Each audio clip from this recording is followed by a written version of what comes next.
Yung masarap na buhay, gusto yung peace of mind? Ito, baka pagturo lang ako ng kapiraso sa inyo peace of mind.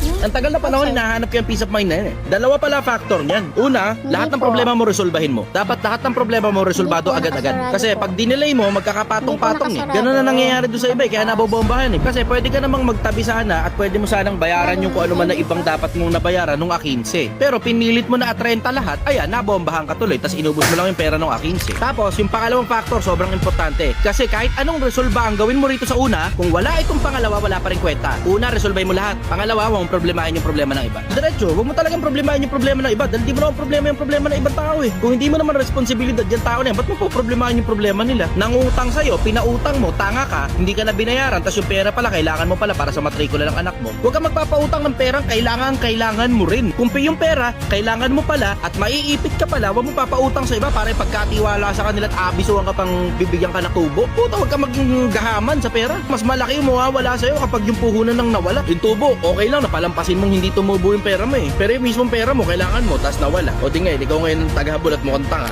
Yun, peace of mind. Sobrang solid nun. Sobrang effective sa akin nun. Lahat ng problema ko nire-resolve ako. Tapos yung problema ng iba, wala akong pakialam. Ano ibig sabihin? Pagka kailangan ko yung oras ko, I will keep my time for myself. Pag kailangan ko yung pera ko, I will keep my money for myself. Ngayon, pag may sobra akong oras, ayan, katulad ngayon, di ba, may sobrang oras. O yan, ngayon magla-live ako. Kasi kapwa-tao, kailangan matulungan din eh. Pero hindi sa paraan na ikaw naman ang mauubusan. Gaya nga ng utos, pangalawang utos, ibigin mo ang iyong kapwa-tao gaya ng pag-ibig mo sa iyong sarili. So yung pag-ibig mo sa sarili mo, unahin mo, dun mo ngayon pagbabasihan yung pag-ibig mo sa kapwa-tao mo. Ayaw mo nagugutom sarili mo? Bumayaan kapwa-tao mo nagugutom. Ang ibig sabihin nun, magparami ka ng pera. Pero hindi ibig sabihin nun na dapat ikaw ang magutom para sila mabusog. Putang ina.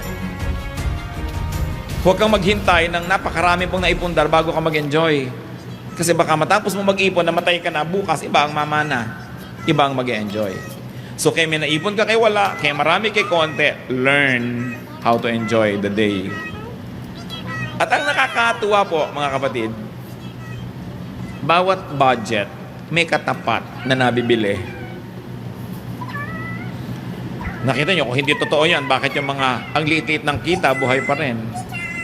In fact, yung mga walang kita, buhay din. Because sabi nga ng isang pelikula, ano ba yan, Jurassic Park, life finds a way. Kaya may kesong ubod ng mahal.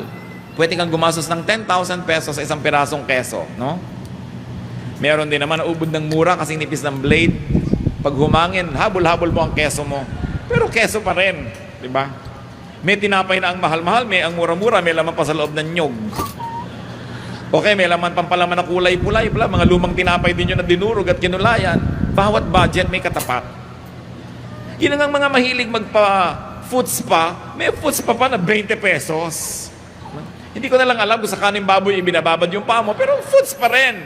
Para ka rin doon yan, nangunguya ko, ikaw nakaupo ka sa balde, tapos kumakain ka ng banana kayo, feeling rich ka rin kung marunong ka maglibang sa sarili.